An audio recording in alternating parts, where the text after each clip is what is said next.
I worked retail somewhere major back in the day, and they didn't let black women have blonde hair because it was unnatural and everyone should have natural hair. Never mind the white salespeople that bleached their hair. This was a court ruling, and I referenced it in the book that I'm currently writing. So I'm Dr. Anna Kay. I research the unwritten rules of work for the working class, neurodivergence, and intersections of race and gender. I'm writing a book about all of that, and in my chapter on appearance management, I referenced the law that made this okay.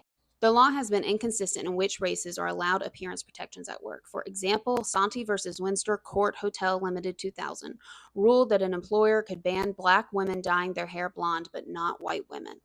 This was justified by the idea that white women can be naturally blonde, but black women cannot. Therefore, an employer could make the argument that only natural hair colors are permitted in their workplace.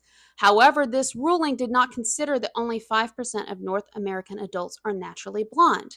FYI, many of us white folks are blonde as kids, but almost all of us experience hair darkening as we age. Hair is a very racialized component of appearance management. I never learned how to style my hair until my 30s. I know two whole hairstyles now, but I have never had any negative comments or consequences from employers for it, even when I dyed it unflattering shades of red for a year. The same leniency is not provided for people of color, especially women of color. I go on, but I want to read the takeaway for this video, which is this may not seem like a big deal, but I encourage you to ponder at what point in your day does your hair texture or style influence your ability to do your job.